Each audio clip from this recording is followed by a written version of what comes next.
रूसी राष्ट्रपति पुतिन ने जब आज तक से आज खास बातचीत की तो उन्होंने प्रधानमंत्री मोदी को अपना दोस्त बताते हुए कहा कि भारत के विकास दर को लेकर वो बहुत उत्साहित हैं। भारत के विकास दर की उन्होंने तारीफ की।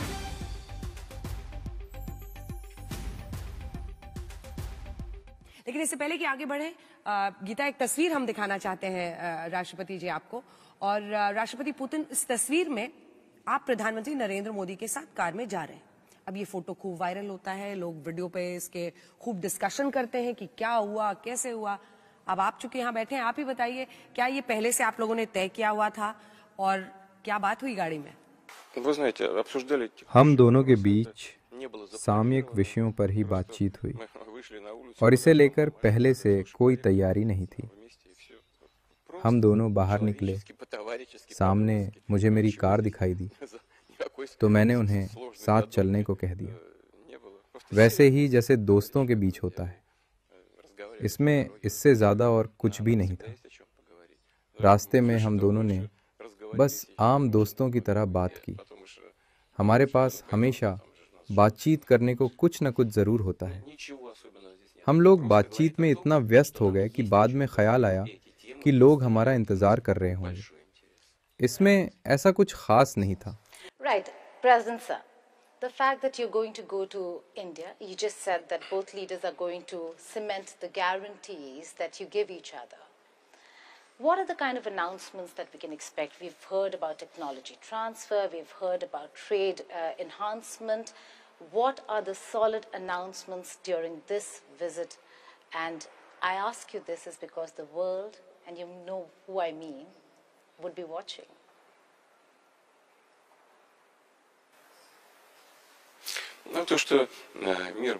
पूरी दुनिया देख रही है। मुझे नहीं लगता कि इसमें कुछ खास है। भारत एक बहुत विशाल देश है। ये 150 करोड़ लोगों का देश है। ये एक विकासशील देश है जहां विकास की दर 7.7% है। ये प्रधानमंत्री मोदी की एक बड़ी उपलब्धि है। ये भारत के नागरिकों के लिए गौरव की बात है। ये सही है कि इसके बावजूद आलोचना करने वाले कह सकते हैं कि इससे बेहतर किया जा सकता था, पर परिणाम सबके सामने है। आने वाले समय में हम भविष्य को लेकर कई अहम क्षेत्रों में सहकार्य के लिए तैयार हैं और उनमें से एक है हाई टेक्नोलॉजी। भारत और रूस स्पेस टेक्नोलॉजी, न्यूक्लियर टेक्नोलॉजी से लेकर शिप बिल्डिंग, एयरक्राफ्ट बिल्डिंग और भविष्य को ध्यान में रखते हुए कई महत्वपूर्ण क्षेत्रों में सहयोग कर रहे हैं। उदाहरण के तौर पर आर्टिफिशियल इंटेलिजेंस। हम इसे लेकर आगे और भी बात करेंगे, पर ये आज के दौर की वो टेक्नोलॉजी है जो आने वाला भविष्य तय करेगी। ये हमारी प्रगति को रफ्तार दे सकती है, पर यह भी सही है कि इसके साथ कई चुनौतियां भी हैं। हम प्रधानमंत्री मोदी के साथ मिलकर इन्हीं विषयों पर बात करेंगे और वो रास्ता चुनेंगे जो हमारे लिए इमर्ज्ड के समय में सबसे बेहतर हो। मुझे शायद इस बारे में अभी कुछ कहना नहीं चाहिए, क्योंकि इसकी घोषणा हम साझा तौर पर मेरी भारत यात्रा के दौरान करेंगे। तभी इन समझौतों पर औपचारिक हस्ताक्षर भी किए जाएंगे। Any specific agreement, sir?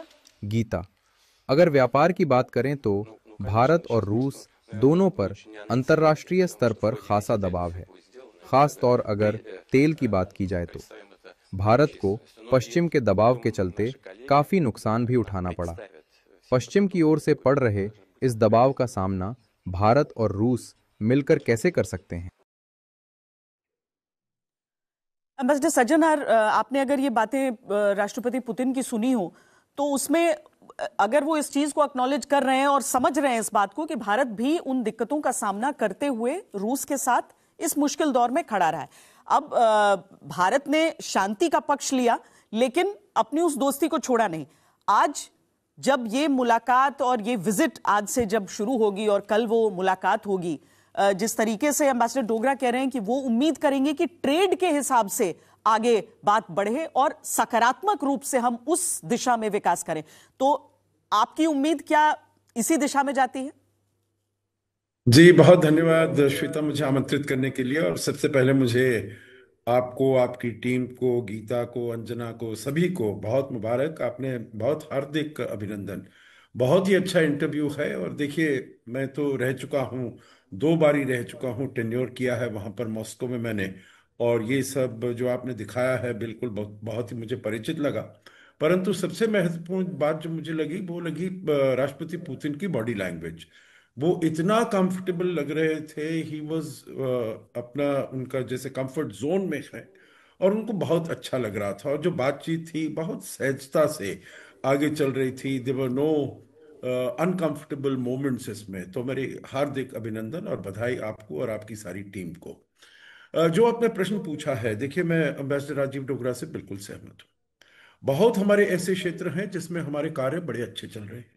रक्षा क्षेत्र, हमारे दोनों मित्रों ने बताया, जनरल शंबर दयाल ने, जनरल मेस्टन ने बिल्कुल ठीक बात कही उन्होंने। बड़ा अच्छा हमारा ये चल रहा है। पहले करीब 75-80% हमारा इसमें साझेदारी थी रक्षा के क्षेत्र में। अब थोड़ी कम होकर 36-40 के आसपास हो गई है, परंतु फिर भी बहुत ही महत्वपूर्ण है। S-400 ने अपना काम बड़ा अच्छा किया है और उसको हम लेंगे। S-500 की तरफ देखेंगे। Su-57, हम 5th जनरेशन एयरक्राफ्ट के बारे में सोच रहे हैं, देख रहे हैं, जरूर इसके बारे में देखेंगे। वहां से उन्होंने F-35 किया है। तो सब जो भी प्रक्रिया है श्वेता, वो उसमें पूरी की जाएगी। न्यूक्लियर एनर्जी कुडनकुलम में हो चुका है। करीब 6 वहां पर यूनिट्स की VVER 1000 मेगावाट पर यूनिट की बात, वहां पर सब कुछ आगे ठीक चल रहा है। 3 मेरे ख्याल से 3000 मेगावाट्स ऑलरेडी इलेक्ट्रिसिटी जनरेट हो रही है। अब उसके आगे के जो है VVER 1200 मेगावाट, उसको भी किया जा रहा आंध्र प्रदेश में। उसके बहुत चांसेस हैं, बहुत लाइक्लीहुड है। जहां तक ट्रेड है, देखिए ट्रेड हमारी पूरी, हम स्पेशल प्रिविलेज स्ट्रेटेजिक पार्टनरशिप है, परंतु ट्रेड में कहूंगा हमारा सबसे वीकेस्ट पॉइंट रहा है। मैं भी जब वहां पर था, देखिए मैक्सिमम बायलैटरल ट्रेड हमारा जब भी हुआ है श्वेता, वो करीब $12 बिलियन रहा है। जिसमें $7-8 बिलियन रूस ने हमको एक्सपोर्ट कर दिया, निर्यात कर दिया। और हमने करीब निर्यात यहां से किया $4-5 बिलियन। अभी भी हालांकि हमारा लेवल हुआ है, जिसे पिछले साल कहा जाए $68.7 बिलियन है, उसमें हमारा योगदान केवल $4 बिलियन है, $5 बिलियन से कम है। ज्यादा जो है वो हमने आयात किया है वहां से। और वहां से आयात किया है तेल, आयात किया है उर्वरक, फर्टिलाइजर, आयात किया है वेजिटेबल ऑयल्स, आयात किया है कुछ केमिकल्स। तो मतलब बहुत ही ज्यादा ट्रेड डेफिसिट है भारत के विरुद्ध। और इसको हमें ठीक करना है। और मैं समझता हूं जो ये सबसे महत्वपूर्ण कार्य रहेगा इस विजिट का, जो कौन से आइटम्स हैं जिसको हम आइडेंटिफाई कर सकते हैं, जो कि हम अपने यहां से और ज्यादा भेज सकते हैं। देखिए अभी तक हमारे यहां से फार्मास्यूटिकल्स जाते हैं, केमिकल्स जाते हैं, कुछ फूड प्रोडक्ट्स जाते हैं, कुछ मिनरल्स जाते हैं। इस दायरे को हमें बहुत ज्यादा आगे बढ़ाना है। और इसीलिए अभी बहुत नए नए जो क्षेत्र हैं, या जो पहले अभी ट्रेडिशनल क्षेत्र हैं, उनको भी और कैसे बढ़ाया जाए। फूड प्रोसेसिंग इंडस्ट्री है। एक और जो बात हो रही है श्वेता, जिसके ऊपर मैं ध्यान देना चाहूंगा, 2 बातें। एक है जो वहां पर उस क्षेत्र का एक ट्रेड और बॉडी है, जिसे कहा जाता है Eurasian economic organization, union, EU। उसमें रूस सबसे बड़ी अर्थव्यवस्था है। उसमें रूस है, कजाकिस्तान, किर्गिस्तान, आर्मीनिया, बेलारूस। उसके साथ हमारा फ्री ट्रेड अग्रीमेंट के बारे में बातचीत हो रही है। उसमें अगर अभी शुरू हुई है, हालांकि ये वाला यूरेशियन इकोनॉमिक यूनियन तो काफी समय से, 2010 से है। उन्होंने ये इसमें इंटरेस्ट जाहिर किया था जो भारत भी इसका मेंबर बन जाए। तो अब बातचीत जाकर शुरू हुई है, क्योंकि प्रधानमंत्री मोदी की तरफ से, सरकार से भी बहुत ये इच्छा रही है। मैं समझता हूं इसको अगर आगे ले जाया जाएगा, हमारा एक FTA बन जाएगा रूस के साथ, तो वो हमारी इसको जो निर्यात है उनको बढ़ाने में हमारी बहुत ये सहायता कर सकता है। दूसरी चीज है, जो अगर यहाँ पर रूस का भारत में निवेश होता है। और निवेश जो होता है, जो कि प्रोडक्शन होता है, क्योंकि उनके पास अभी बहुत सारे रुपीस में उनके जो हम ऑयल इंपोर्ट कर रहे हैं, फर्टिलाइजर इंपोर्ट कर रहे हैं, आयात कर रहे हैं, उनका जो पैसा है काफी यहाँ पर बचा हुआ है। उसका अगर वो यहाँ पर निवेश करते हैं, और हम देख रहे हैं जो पूरे विश्व भर से, श्वेता, भारत में निवेश बहुत ही अच्छा आ रहा है, बहुत अधिक आ रहा है। बहुत ही अच्छी इन्वेस्टमेंट डेस्टिनेशन है भारत। यहाँ पर वो निवेश करते हैं साझा मिलकर। जैसे राष्ट्रपति पुतिन ने भी अभी बात की, टेक्नोलॉजी में भी हम जॉइंट डेवलपमेंट करेंगे वगैरह। तो उसमें अगर होता है तो बहुत चीजें जो यहाँ पर बनती हैं उसका निर्यात भी रूस में हो सकता है।